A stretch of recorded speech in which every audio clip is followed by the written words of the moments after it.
Howdy all. Happy Thursday. It's game 7 night, so we're going to be talking about Nashville and Winnipeg. But we have to start pre-show with the events that happened last night. I only picked up on it after getting back from a concert last night about 11 o'clock. By the way, I have to recommend, even without Scott Weiland, the Stone Temple Pilots, they're good. Still pretty good. I mean, the new singer he's not Scott Weiland, but he's pretty good, and they're the same band. It was a great show in Buffalo. But I got home and the Yankees game had just ended, and I'm checking through Twitter, and I see Lehigh Valley and Charlotte going to quadruple. They're in quadruple overtime. They were in the 4th overtime. It went to the 5th, and just to start off with, Kevin, what's the longest game that you've ever been at? Well, that one would be longer. I'm trying to think. I would be 3. I think it's 3 overtimes. I don't remember going any 4s. I obviously wasn't at the Mud Bruneto game, even though some readers think I was. I've been around a long time, but not quite that long. But that's a 5 overtimes. It's interesting because I have just been writing for some project that I'm doing about the famed Easter epic with Pat LaFontaine, and that one obviously didn't even get close to 6, but that one just seemed like an eternity. Wasn't it Philly Pittsburgh that went 5 with the Primo goal? I watched that. Was it 5 or was that 4? It was 5. I have a good story about that one too. Okay. So my part of our wedding vows for my wife and I was that I would learn to ski, and that she vowed, which I have very poorly done, and she vowed to watch hockey, which she later amended to mean watch playoff hockey. So she will watch the playoff hockey. So we were house sitting for this family. We had just moved. It was before we were married, that Keith Primo 5 overtime game. We were house sitting for this family, and I said that I hadn't made her watch a couple playoff games. Like, let's watch tonight, just from beginning to end. She's like, all right, I'm in. She's like, I'm in 100%. I'm going to watch tonight from beginning to end. So we were in the house sitting, and we found in this house, it was a big old house. It was an over 55 community, a whole bunch of stories about that in of itself. So we were in the house of 2 people that had just died. It was really spooky. We didn't know where everything was. It was friends of ours, parents. So we go to the basement. I'm like, hey, in the basement, there's like a whole room for watching TV. And we had never been there before. So we go down to that room. We sit in that room. And from the first period till the end of the 5th overtime, sat there and she watched the entire thing. I swear to you, most games are not this long. It was that kind of thing. It's like 8 periods long. Well, but, I mean, it was amazing. That was a great one. I watched the game that you were talking about, Kevin, the LaFontaine game, the famed one in Buffalo, the triple overtime game between them and New Jersey, where Dave Hannon scored on Marty Brodeur. That was a game 6 in the playoffs. The great duel between Hasek and Brodeur. And I was at a triple overtime game last year for the AHL between Albany and Toronto, and it got so bad. It got so long that, like, and this is just behind the scenes, folks. Media people, they go in for their media meal at, like, say, if the game starts at 7 o'clock, we go in a couple hours. It's 5 o'clock. You eat dinner, and it's not that big of a deal to go through 3 periods, and then you either go get something to eat after the game or you're fine. Well, it got to the 3rd overtime, and everybody, we ran out of water. Everybody was starving, and the PR staff for the Marlies brought up some chocolate candy stuff and some bottled water. And about maybe 20 minutes after that, they finally scored to end the game. But it was getting to the point where everybody was had this famished look on their face. But triple overtime is not as bad as 5. That's on you. I've been to games where if I feel like it's going into overtime, I go right to the snack bar and I load up and I get water and everything, because I've been through that before too, and it will never happen again. # never again. But the other thing is, I didn't go, but Sportsology did cover the Michael Layton game in Albany when he had 98 saves. And so I remember when my reporters sent that one in, Yeah, Alex Lyon, 94 saves. Love that. That's unbelievable. I know. That's an amazing more saves thing. than Michael Neuwirth and Brian Elliott made in the playoffs, I thought. and it puts to shame Ron Tugnut. Remember that? Was it like 73 saves, Ron Tugnut? Yeah. Wasn't there a really good triple overtime game in the Detroit-Pittsburgh series a while back in Detroit? Yeah, well, I can't remember that one. I do remember the triple overtime Larionov goal in the final. Yeah.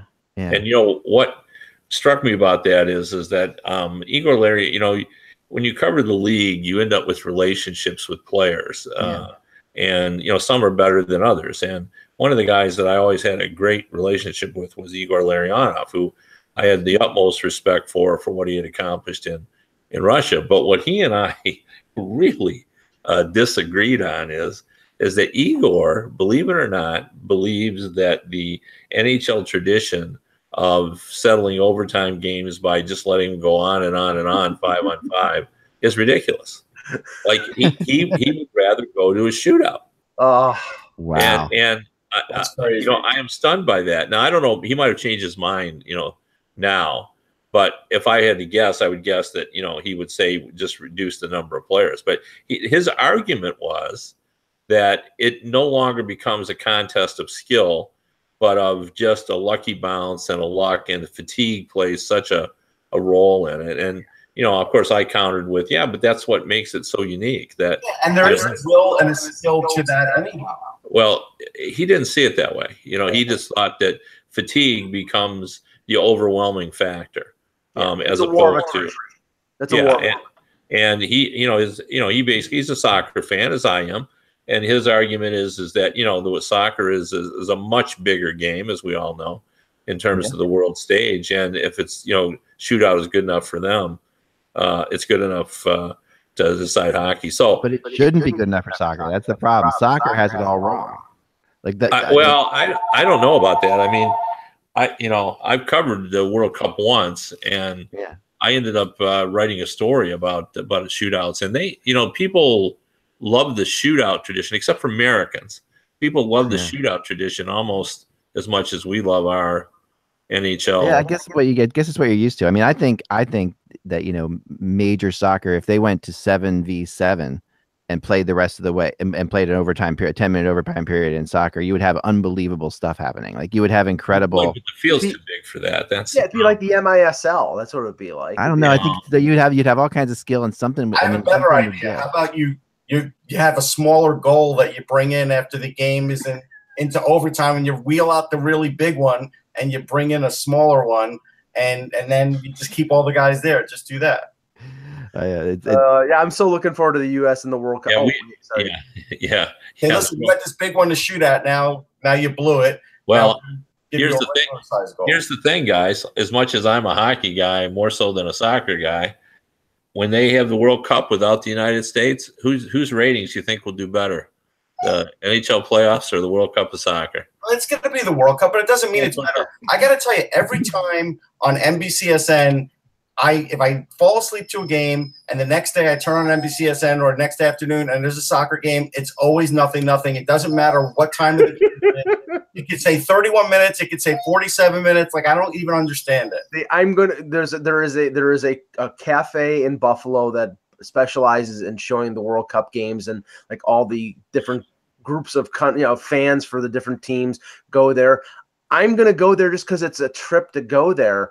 And I'd love to go there if the U.S. was there, but they screwed up and they're not there. So I'll have to wait 4 years to have that kind of party. But it's going to still be interesting.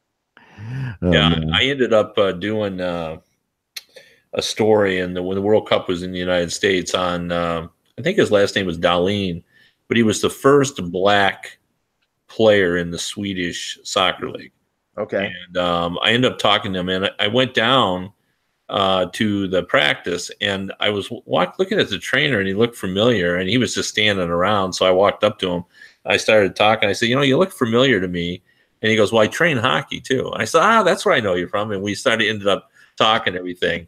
And I asked him, I said, what is the difference in training, for soccer and hockey? He goes, well, there are a lot of similarities and a lot of difference. And I said, who's in better shape? And what do you think he said to that?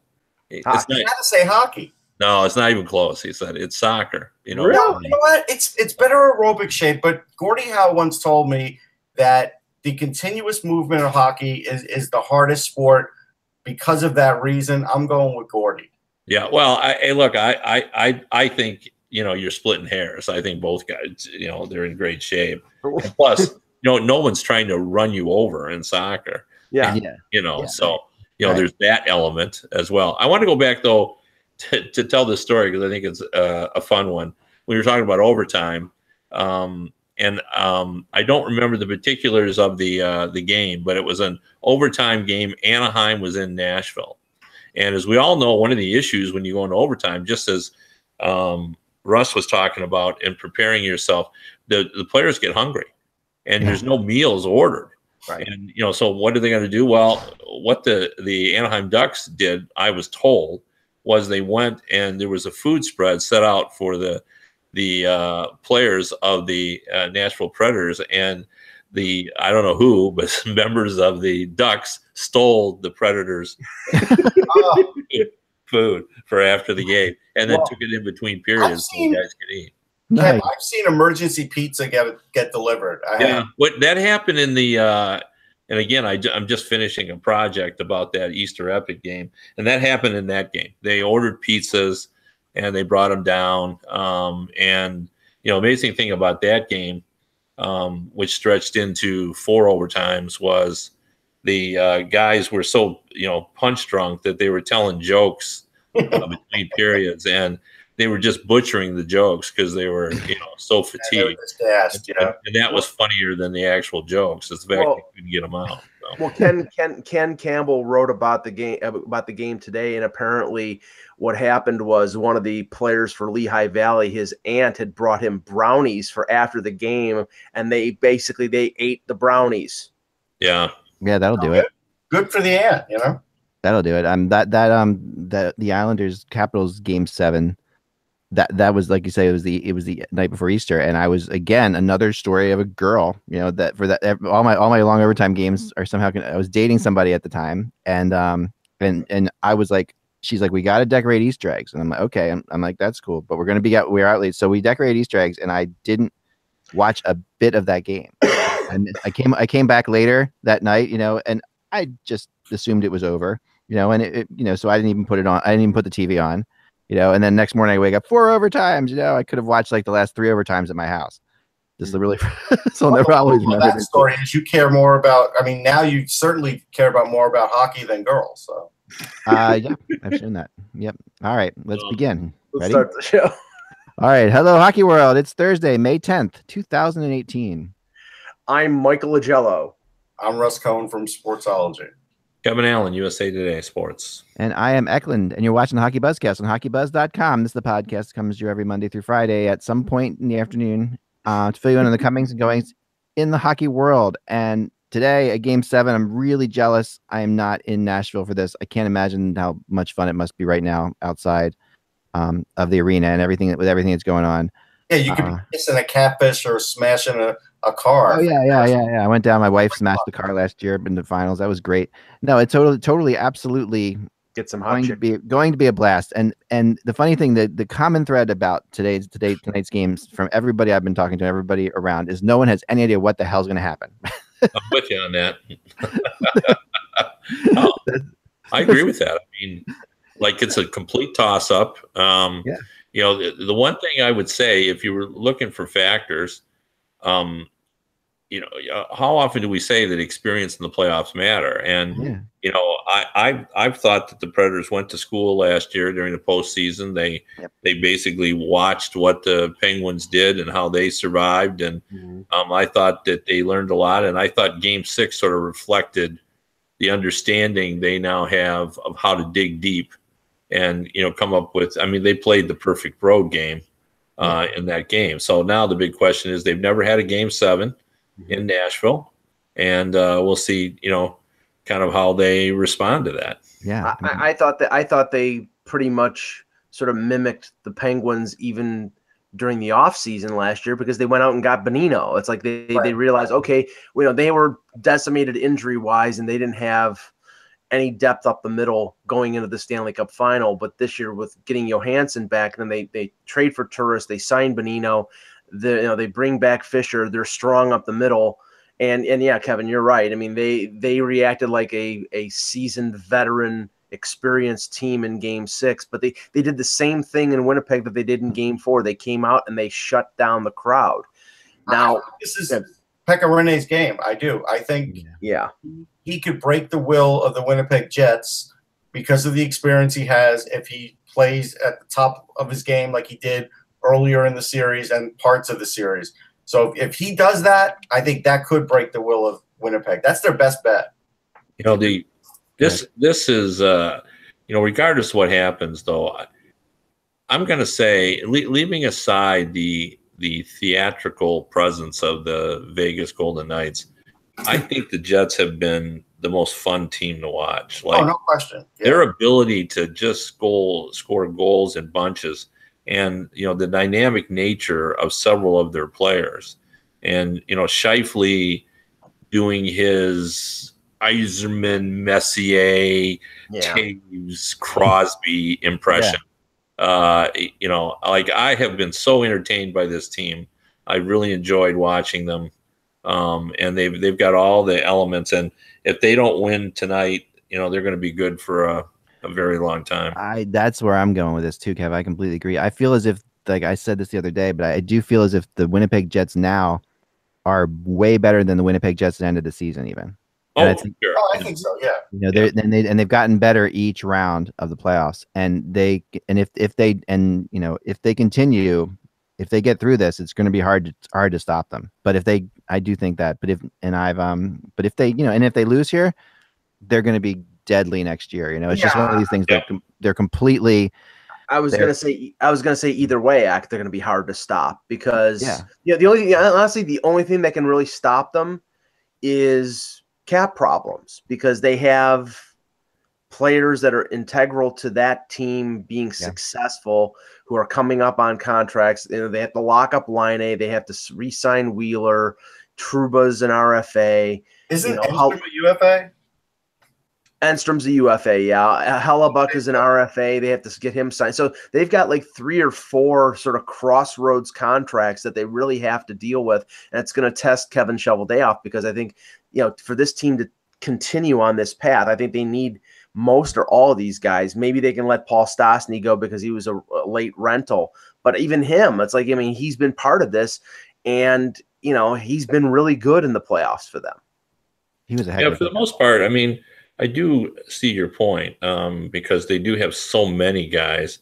But for the most part, historically, the teams have been able to sort of figure it out and a way to do it. And eventually it does bite you, though, as we see, like the Capitals had their time last summer where they ran into such problems that they had to move guys they didn't want to move and to get rid of guys. And, the Blackhawks have gone through it. But I think initially the Jets will figure out how to get everybody under contract. And then at some point it will bite them, but it won't be for a few years. It's incumbent upon these teams to drag out their old people for good luck, right? So like Winnipeg has a retired policeman who's 102 years old. He retired in 1969. And love that. Sergeant John Ken Hansel wants a gift on his 103rd birthday of the Jets bringing home the cup. And so, like, now Nashville has to come up with someone like at least 102 years old. That's a good challenge right there. So he retired when the Mets won the World Series. Yeah. That's amazing. I would have retired then too if I could. I did a whole thing on my blog today about superstitions for people, because this is definitely the game that brings out that kind of stuff. This is the game where you do your thing. Like I have a rooting interest. I make no bones about the fact that I'm a big fan of the Predators organization. So I'm like, and this playoff series, my wife and I have gone to this one particular bar, and each time we've gone there, we went to watch 2 Flyers games. The 2 games the Flyers won in Pittsburgh, we saw at that bar. And so this morning she's like, where we're going tonight? I'm like, yeah, I guess I know where we're going tonight, right? So we're just gonna go. And everybody has those things, it's just kind of crazy. And I think that this brings it out, because when it could go either way and they have no idea what's happening, you can't help but think that somehow you're responsible, I've yet to find those things, because the Leafs haven't won since 2004. Right. That guy, going back to that 102-year, he's been retired 49 years. That's really remarkable. That's why I said it. Yeah, I mean, 49 years he's been retired. Like, there are people now who are getting forced out at 49. He retired before Neil Armstrong stepped on the moon. Yeah, that's awesome. By the way, can I just say that's just awesome? I'm tracking somebody. In 2015, Tennessee had a woman who was 106. I'm seeing if she's still around. I'll let you know. We got to get on the phone to the Predators right now. I wanted to bring up something which I think is interesting, and I have kind of trial ballooned this with some folks who do not support what I have to say about this. All right. And first of all, let me confess, as everyone knows, that I'm an original Six snob. That I grew up, as we all know, in the Detroit area, watching Gordie Howe, and to me, I started watching hockey when there were 6 teams, and I certainly appreciate the romantic period of the original 6 hockey. However, saying all that, like, I have been fascinated and have enjoyed the acceptance that we now have of hockey Vegas style, hockey Nashville style, hockey Winnipeg style. Like, and I know, and as I said, people have told me that they don't like it. But I really like that, that we no longer, or to a lesser extent, because there's still some Neanderthals, and I used to be among them, that look at what the way they do it in the southern markets or the non-traditional markets, and just go, oh man, like, that's not hockey. I mean, we think of hockey, we think of Toronto and Montreal, where, I love going to Montreal in the playoffs when everybody's talking about the playoffs, and, they don't need to smash up cars, or they have such tradition and everything else. But saying all that, as much as I love that, I've now learned to appreciate that, it's just fun to go to these different venues and say, okay, this is the way they do hockey. And it's great that we do it in Montreal the way that Montreal does it. And I love the Toronto, we're never going to win again type, attitude that they have, and, the woe is us. I love the tradition of it all, but I think it's fun that, we have a castle in Vegas, and they run a play before the game starts, and that that you high five the fans and throw catfish in Nashville. And I just think the league has become, a kind of a more accepting. There's room for us all. They're kind of the rainbow coalition of sports. So you're not getting any argument from me, or I don't think anybody on the panel, because I think we're all, maybe Mike, but I think everybody else. No, I wouldn't argue about that, but I have to say though that, and maybe it was born out of the fact that they lost to Carolina in 2006. But I know for a few years there was a lot of like sort of Buffalo snobbery about a non-traditional hockey market winning over them. Oh, they're not going to care about this in 3 years. I do think that there, and not me and not people that I know, but I do think there will be people in other markets, say St. Louis, maybe Toronto, maybe Montreal, that will be pissed off if Vegas walks in a first year and wins the Stanley Cup as an expansion team. They won't see Cinderella. They'll be pissed off that their team either has not been run well enough to win a Stanley Cup for the number of years that they haven't, or the fact that this team just walked in and, in their minds, lucked out. They'll blame Gary Bettman. There's no. Well, and I'm glad you brought that up, Mike, because I saw Greg Wyshynski wrote about that very subject for ESPN, Puck Daddy. I think some of you know him as, but he had this story about the fact that just what Mike said, that people are unhappy, and even to the point where they think it was designed to, which I totally laugh about. Totally laugh about. Ridiculous. Because let me pose this question. They're going to have the same sort of setup for Seattle.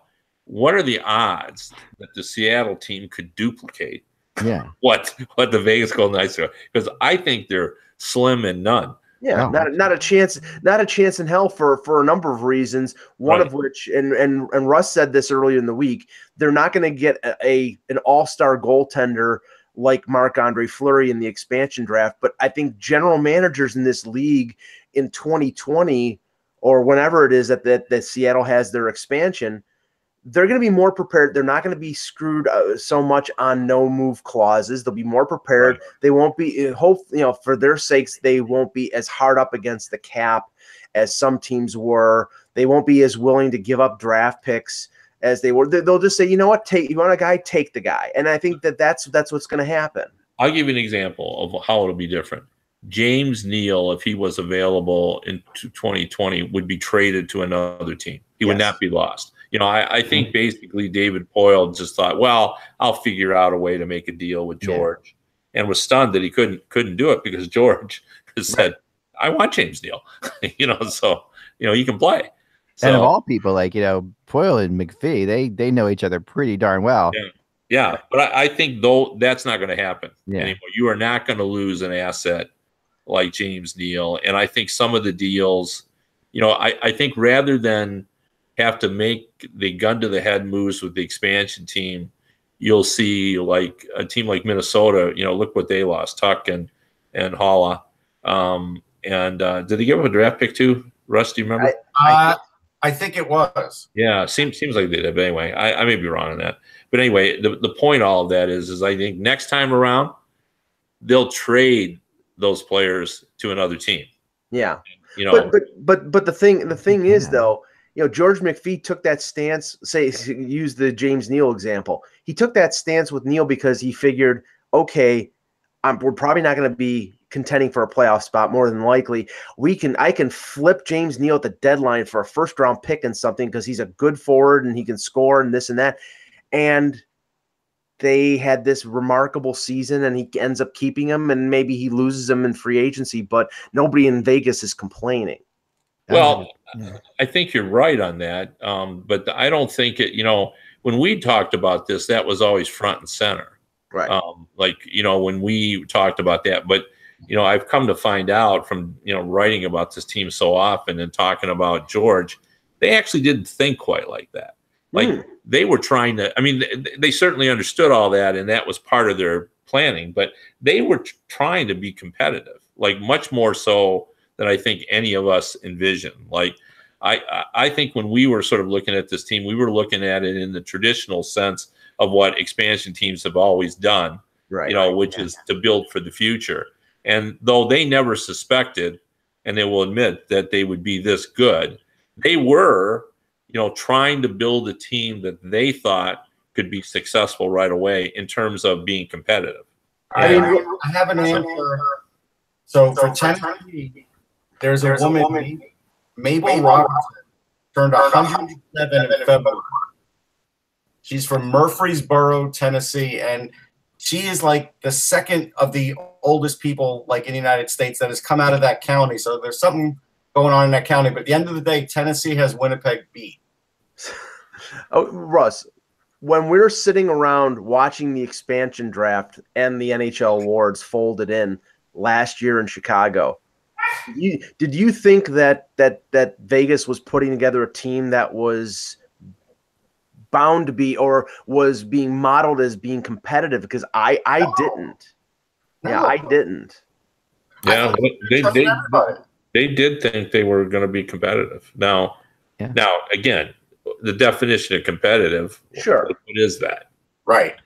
And when you're sitting around, they're saying, when you're putting a team together like that, it definitely, you have to get caught up into it a little bit. You're like, okay, we're going to be better than we think. This guy's pretty good. I can't believe we got this guy. And you got to be getting caught up as you're doing it, and there's got to be a whole, and you have to take, and the enthusiasm. They did have a new market.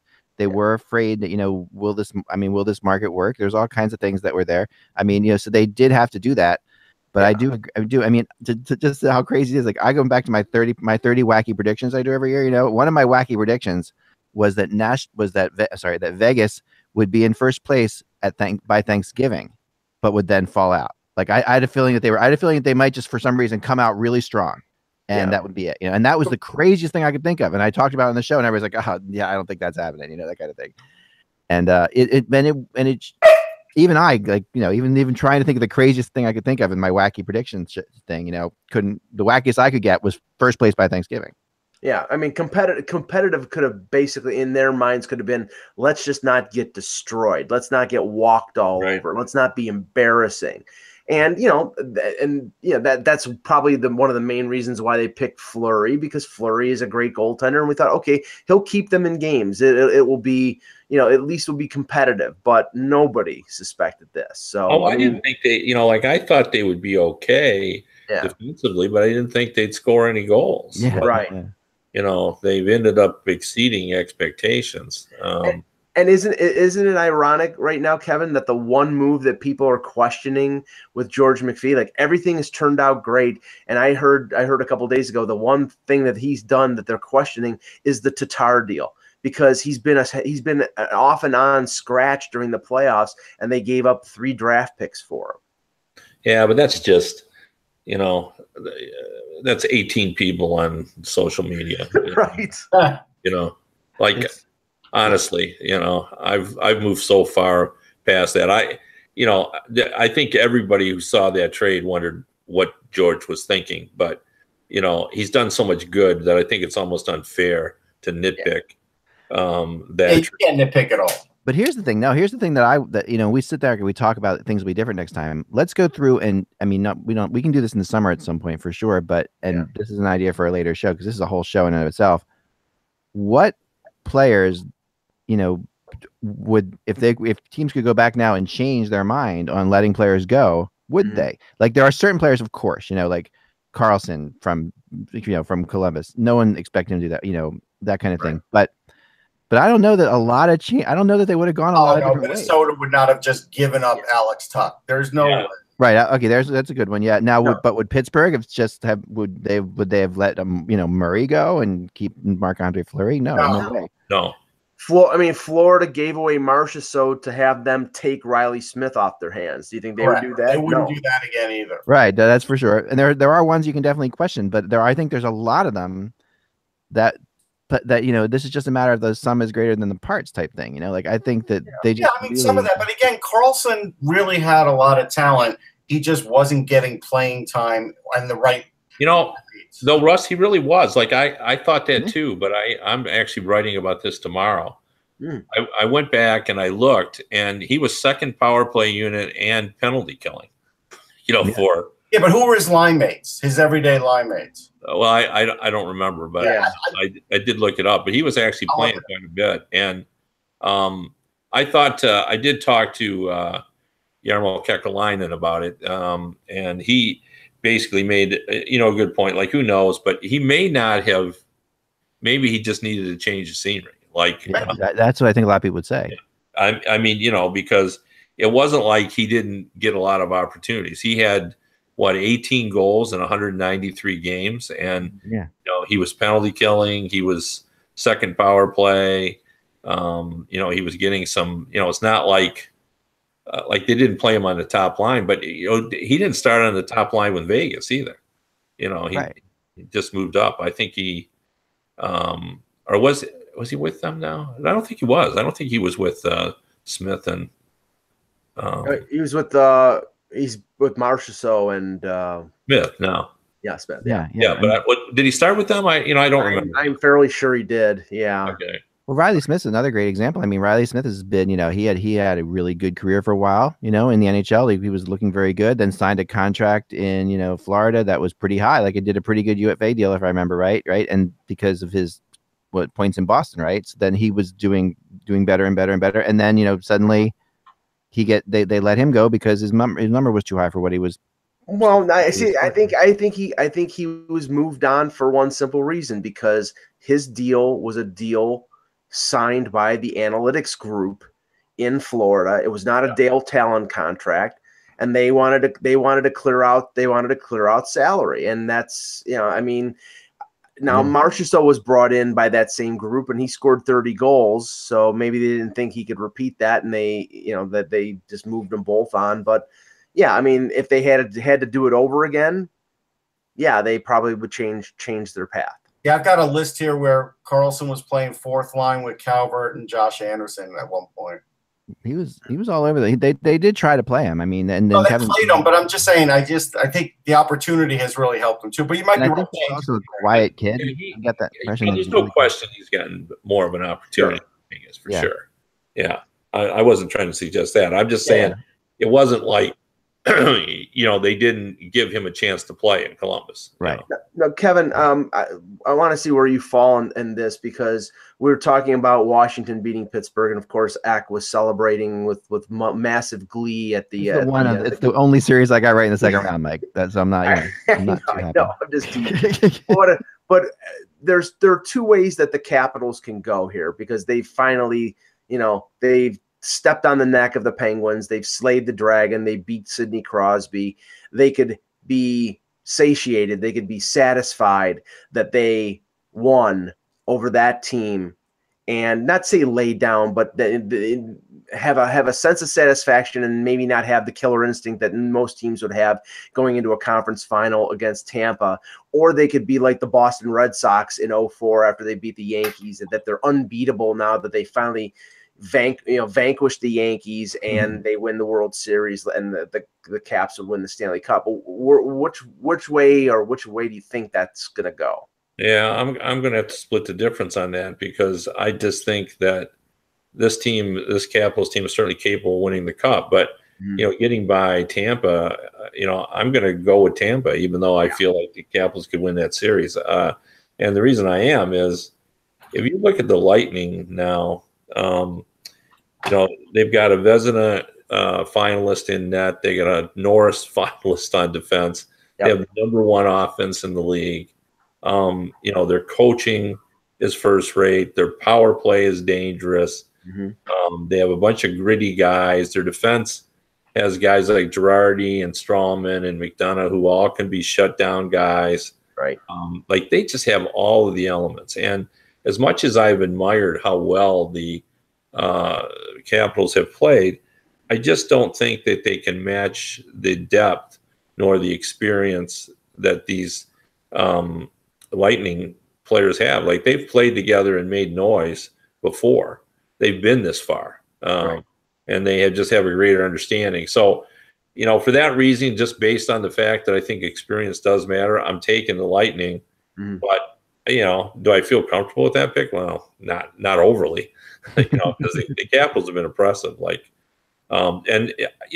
It's a washing goal because Holtby is playing well. Right. And to be honest, Vasilevsky, early on, I'm starting to wonder, but I think he sort of, found his game, his playoff mode after a while. But he didn't have to be spectacular against Boston. No, he didn't.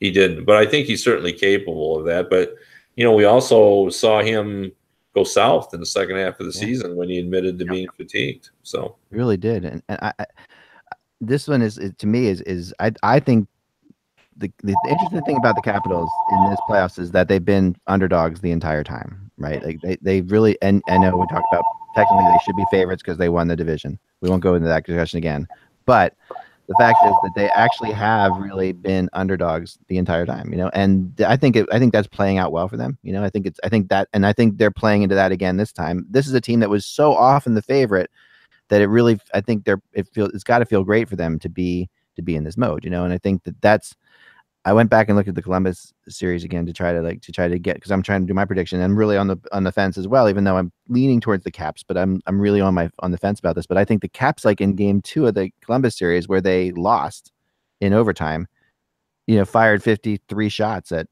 Bobrovsky. I mean, Bobrovsky played out of his mind to win that game for the Columbus. If you remember, that was just an insane game. And then from that point on, the Capitals never lost in that series.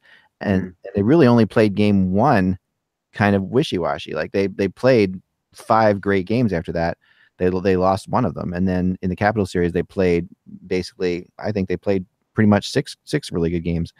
I mean, there wasn't really a game in that series that you could sit back and say it was a blowout either way. So I don't know. I mean, I'll be honest. I as good as Tampa is, I do sort of think there is something with the Capitals here. I do think Holtby's playing better than Vasilevsky. Right this moment he is. Whether that changes or not, I'm not sure. Yeah. I think the speed is really close. I think both teams are really fast. TJ Oshie being added to Washington has really helped that. Yeah. I think when Washington put in Christian Juice, as I suggested, and like I said on the radio, it's not like Barry Trotz listens to me, but he saw that he needed a change. That defense has been really good ever since.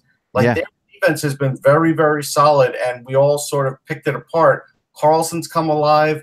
I really think if Holtby continues the way he is, they could win this series. It is an overwhelming favorite on paper for Tampa, but I think Holtby can steal this series for Washington. I do. He could, and I'm not overlooking the Capitals, but I just think that Tampa Bay is stronger from head to toe, and I have to say, like, because Toronto lost out in the McDonough sweepstakes at the deadline, or at least that's the indication, and Tampa Bay had more pieces and was willing to pay the higher price, and Steve Yzerman is getting what he paid for, because McDonough, I thought, was their best defenseman, better than Hedman against Boston. Against Boston, true, but Boston's a lot slower too. Right, and then maybe that won't be the case against Washington, but honestly, I think they got their money's worth when they got McDonough. I think McDonough didn't play well with the Rangers this year. He was hurt for a while, and I think he was out when the trade first happened with Tampa, but he's coming to the forefront now, and they're much the better for it. I mean, Backstrom is obviously, that's a huge thing, right? So that's a tough thing to get by. That if he comes, and I get the sense, I talked to somebody today who says probably not for the first 2 games, but then it could get interesting. So I think that first 2 games out, maybe the Caps ride their. They beat Pittsburgh without Wilson and Backstrom. And they could have had a shutout in that game very easily. Could have had a shutout. Yeah, and Kuznetsov is a Russian, remember? And Russians, they love being on the first line. Like they have this thing, and he with Ovechkin. That's working. And that you really get the sense. Verana's been a force these playoffs, and Burakovsky is coming back. That's a biggie. That's a big deal too. We forget that he's not even been playing. The thing that I go back to is Barry Trotz, the confidence that he showed when he was interviewed after that Capitals game, and when he the last game when he said, "I just knew we were going to win today." Something about it. It was just in the air, and he's been around a long time to get a sense of what a team's feeling like and how a team is feeling. And if they had that confidence with the chance to eliminate to slay their dragon like that, what's to say they can't carry that confidence into the next round? And take, I think at the end of the day, I'm gonna that I think are important that we forgot about, like Burakovsky. Yeah. I think it's going to be a hell of a series, actually. We'll be there too. An interesting thing here is if Nashville wins tonight for the first time in ages, we have the winners of each division going to the Final Four. Yeah, it's more like the NBA than it used to be, but that's just the way the year went. I don't think that's... Yeah, it's not a common thing in hockey at all, and it's definitely not. Let me just take the discussion to postseason. How much money is John Carlson making for himself with the way he's playing in the playoffs? Lots. Yeah, he's going to be hard to keep around there, for sure. But, I'll say the same thing that I have said with all the other free agents, and having watched what's going on, take a look at where everybody is in the cap. Like, it's not like they have an entire league to pick from. Yeah. So, yeah. No, that's I know. the point. The GMs, when I talk to them, they bring that all the time up, is that, there's not enough. As much as we all think everybody's going to break the bank, they're only if they're willing to go to specific teams. Right. So I want to touch on this game tonight again before we get out of here a little bit, because I do think that I put it out to the Hockey Buzz world, and had a couple thousand people vote now. 49% think Nashville, 51% think Winnipeg. Again, we're just like completely skewed. Now that number, I think I will definitely say that my website is like 53% Canadian, 47% American. So this is as close as it can get, honestly, because you're going to have more Canadians voting for Winnipeg, more Americans voting for Nashville. But that's a fair representation. Yeah, it is. Yeah. This is a toss-up game. As toss-up as you can get. Right. I think that's essentially a 50-50 because margin of error and all that. So. Oh yeah, completely. Right. I've been saying that since the beginning of the series. I thought the series was going 7. I thought these were the 2 best teams in the West. I thought it was basically a pick 'em. I know which way I'm leaning towards, but I wouldn't be surprised if the opposite happened. that if Winnipeg wins, it's not going to shock me. I'll say what I said at the start of the second round. I don't remember a second round where absolutely every series was a toss-up. They're all toss-ups. No, it was a really great. It was a great second round as opposed to the first round. And usually the second round can be a sleeper. Yeah. And the conference finals can often they sometimes don't live up to the billing either. But this will be, I think, at the end of the day, the one thing that strikes me from looking at Game 6, I watched it again yesterday, was that Laine looks nervous to me. Like there's something about Patrick Laine. Patrick Laine looks like he doesn't have the same, like not nearly the confidence that Austin Matthews has shown. Like when in pressure situations, it's very different. I mean, they compared a lot. Maybe it's not fair, but he just looks on the power play nervous. Not getting into position. There's different things like that. I'll tell you what the difference is with Laine. With Austin Matthews, there's a lot of other things he can do in a game and does in a game to sort of keep him in the flow. Laine is expected to score. There's not a lot else that he really does in a game. And so when he's not scoring, there's a lot of pressure on this kid. Yeah, as a center, Matthews has so many more responsibilities in a regular season game or in a playoff game. And Laine, for lack of a better term, he's a trigger man. He's got to score. Right. He has to. Oh, yeah, he has to score.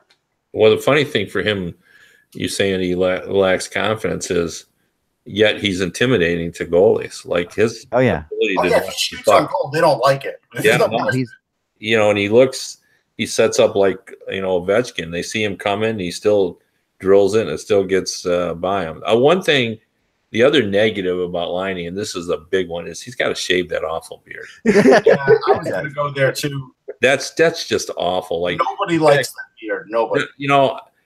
I get it. It's become Brent Burns' trademark, but we're not baseball players. Enough. That it was fun for a while, but no more reenactor beards. It's funny you bring that up because now with Lou leaving the Leafs, there's speculation of whether now all of a sudden you're gonna have a bunch of long hairs in Toronto, and I don't particularly think so. I think they'll try to maintain a certain, but it's like it. I don't find it appetizing to see the long. That's all. I love the playoff beard. Yeah. And I like that tradition. It's fun. But the long beards, like to me, it's like we're not baseball. That's their thing. That's their thing. Well, Laine says he's not nervous, and he says that it's the most important game of his life so far. So there you go. Well, and Laine is a cocky kid too. I mean, he's not like I remember that was the thing that struck me when interviewing Matthews and Laine before in the Stanley Cup Finals before they were in the NHL. Seeing them side by side. Laine was definitely the cockier of the two of them. He had close, yeah. Yeah, he has a totally different persona to himself than Matthews has. He's completely, and but Matthews on the ice looks way more confident than Laine. I just retweeted a picture of Patrick Laine side by side with a billy goat. It's a tough call. It looks like they're going to build like a Christmas wreath on it. It's like that kind of wiry thing. That's one thing, Ak. I mean, Austin Matthews is very stoic. He can look very calm on the ice. He can look very calm in him, but that doesn't mean that internally there's not something churning in there. Oh, sure, of course. But I'm just saying about it when they have the puck, like there's a Laine definitely has and you brought up the perfect point that Laine has is like not a one trick pony, but has one trick that he's got to do, right? So that's what he's got to score, and that's hard in situations, especially against teams that is as good defensively as Nashville. You got to, he's got it. The power plays are hugely important for Patrick Laine. They have to score on the power play. That's where he's got to make a break. And I think that's the game tonight. I think comes down to that. I really think it comes down to power plays. I'm going to ask a ridiculous question, but I think it's legit for this series.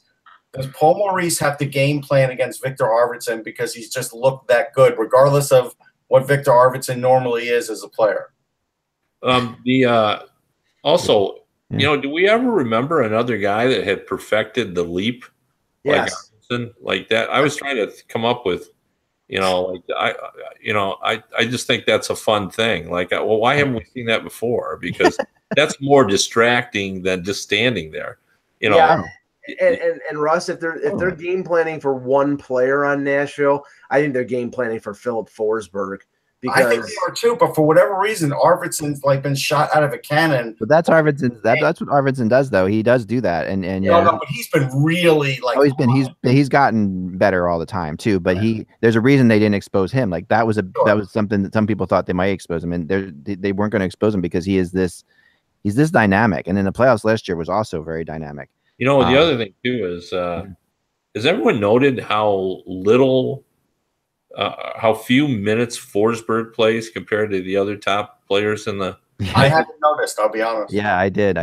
He plays averages 17.5 minutes. Now I know it's skewed a little bit because of the number of playoff games or number of overtime games, but we haven't had that many overtime games. And you look at the other top players, they just play more. And it's not like he's not playing at 17 plus minutes, but I just found it curious that. Has he been, based on minutes, is he the most productive player?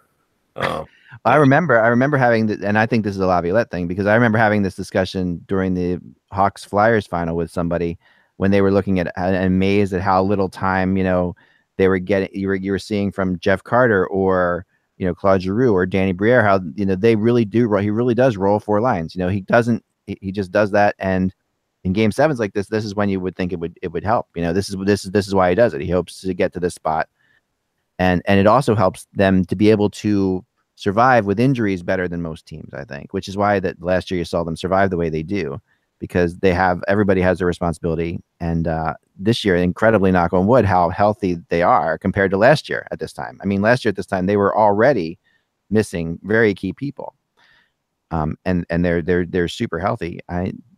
To me, it does come down to Rene, like you say. If Rene can relax, and because Rene he's super calm as a person and everything like that, but when he gets hyped up, he overcommits sometimes, and that can get him in trouble.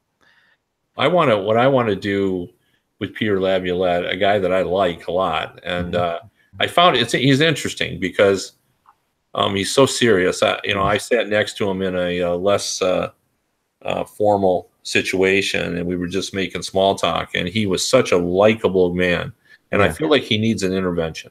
Like we need to get him in, and there should be 4 or 5 of us who sit around and say, Peter, this game is supposed to be fun. I know. And you play a fun style. Like, how many offensive coaches do we actually have in this game that like to let the horses run a little bit? Yeah. He's among them, but he always looks like this is so painful for him to be a part of, I just want him to have a little more fun. And I'm really serious. Like, I get it. Like, I've been in this thing for, covering it for so many years. Like, I know how important this stuff is. He only has fun when he's fishing. I saw a show where he was fishing and smiling. He was serious. I rode back from the Stanley Cup after he won the Stanley Cup in Carolina. I was on the plane back with him and his parents. And his parents were there, and he was there, and they couldn't, his parents couldn't have been more the opposite. And he just won the Stanley Cup. It was intense. Yeah. Maybe I'm totally, maybe inside he's just having a ball, but he just never shows it, and he looks constipated. Like he just, like he's just not having a good time, and I wish he would. So. My daughter compares him to the coach from Friday Night Lights. The rumor is Carrie Underwood will be doing the anthem, by the way. Oh, shock! No, but for those who watch Friday Night Lights, the coach from Friday Night Lights and his intensity, very similar to the Laviolette thing. Like you have that, really just everything could go wrong the next second.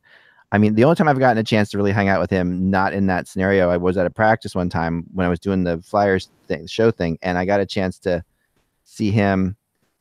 And the one thing that shocked me more than anything else is he is incredibly sharp. First of all, he's incredibly smart, beyond most coaches, and his ability, his anticipation in sharpness. Like he would say things as the puck was coming up the ice, he would be like, "This is going to wrap around. This guy's going to get it. Look out, he's going to be there all alone." It was like ahead of the game, like just so far ahead of it all. That was shocking, and really surprising how much he is ahead of things in his mind. So, well, here's the only point I would say as the argument against an intervention is, like, the guys that I would want to talk to him because they seem to enjoy the coaching experiences, guys like Doug Waite and Cooper and John Hines, And I'm trying to think of other guys. Now, you notice anything about all those coaches and something about Peter Laviolette? He wins. They have not. Yeah, they have not won. I know.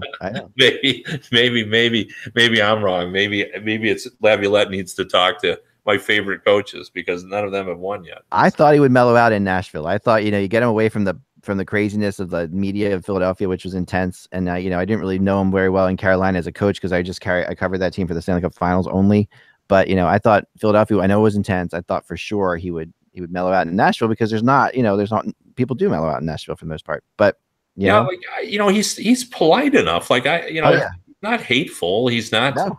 It's just I just want him to look like he's having some enjoyment out of this. He never looks like he's having fun. No, I mean, he was actually the most entertaining might have been that Carolina Edmonton series in the post-game press conferences with him and McTavish were really good press conferences. I remember that's the one thing I remember about that. They both had a lot of personality. They both in Carolina. I remember that differently. I remember that he always looked pained at trying to do those conferences. Yeah, so I don't know. It might have been my first. It was my first Stanley Cup. He actually hung around the locker room a lot and was pretty talkative, which I was surprised at because of what Kevin's saying is true about what you would see in the game. So I guess he does. There is a time when the pressure's off him. Yeah. Well, he is a nice guy to talk to. I've had great conversations with him. Yeah, no, he's very open and smart, and but I've only had one instance to see that really like beyond the intensity. I remember I had an interview with him about advanced stats, and it was one of those ones where it was a shared humor.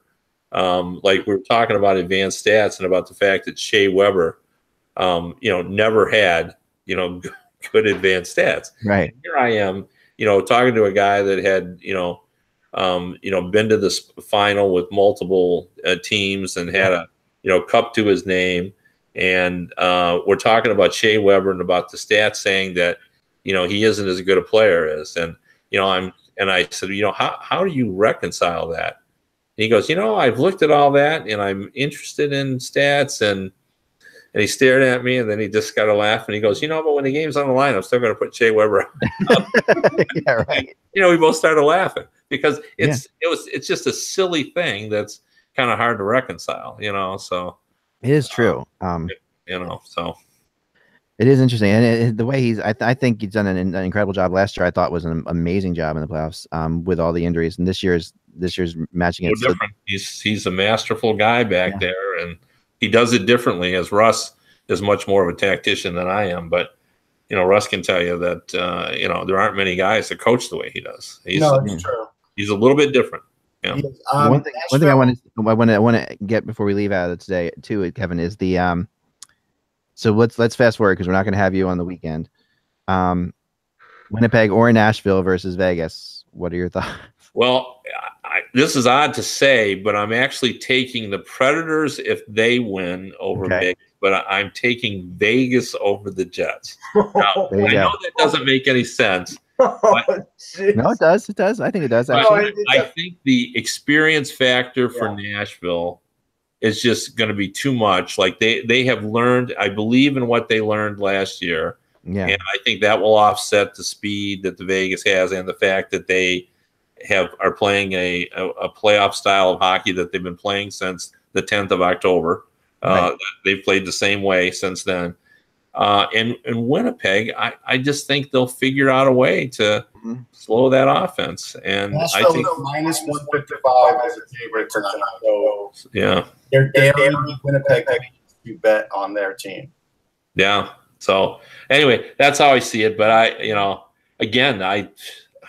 I'm just flipping a coin. I was thinking about throwing darts to see who I was going to pick. So. Yeah, I actually feel I think I'm leaning the same way though. I think the Predators defense will be better, and that's what you're going to need to stop Vegas. I think that's what it comes down to. It's gonna be a contest to see what series the media wants to cover more: Tampa, Washington, or Nashville, Vegas.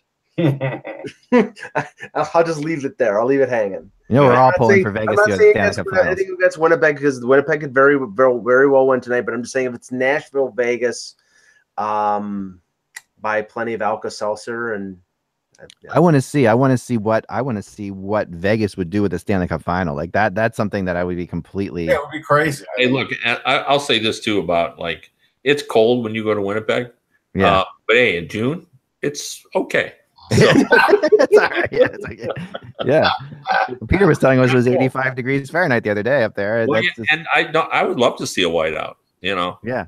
I mean, I think it's cool. I love the little thing that Roenick did the other day. Oh my God. Yeah, that was good. I think the three teams left in the West are all fantastically fun places to go for a Stanley Cup. For sure. Like, I think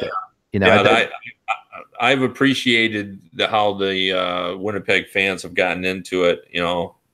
It's just awesome. And Mike Fisher's out, by the way. Breaking news. Oh wow. So, hey, I got to run, guys. All right, thanks, Kevin. Appreciate it. Pleasure. See you later. Thank you so much. So for all the let's rewind on this. Yep. So for all the hey, we're getting Mike Fisher because of everything else, he's not going to help him in tonight's game. I don't think he has to help him in tonight's game. You can't help being hurt. I mean, that's but that's the idea. When you get an older player and you start inserting them and getting used to them, it's like the Peter Forsberg effect. They can't count on Mike Fisher to stay healthy. That's I don't think it has anything to do with what he does on the ice. Honestly, I don't. Which means, maybe not, but which means probably a guy like Salamaki gets into the lineup tonight for Game 7. Which gives them probably what is probably better for them. Honestly, I mean, Fisher's not going to give them much offense. He's going to win key faceoffs. He's a good penalty killer, but they're okay with that. He's got 1 point. He's got 1 point. I have him in my hockey pool, so I know he's got 1 point. Yeah. Hey, he was a 50-cent player at the end of the draft. I'm sorry. And he's playing like a quarter. Like That's crazy. Yeah, I can't imagine. I just think that's not what I think what they're getting out of Fisher is, they got the locker room presence that they need, and even if he's not there, he's going to be in the locker room for the game. He's going to be talking. What they got for Fisher is Carrie Underwood singing the anthem in Game 7. She would have done it anyhow.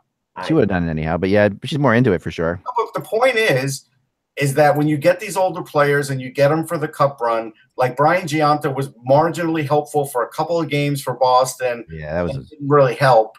Mike Fisher, if he was playing tonight, you would say, hey, that's good. He could really help them, but he can't play. It's hard to get these older players. Like in the old days, you'd have gotten these guys, and they all would have made a cup run with teams 35 or older, and it wasn't never a big problem. They would make it through. Now Giunta was good in the regular season at the end of the regular season for Boston, and then I think he played 3 games in the playoffs. Yeah. So, yeah.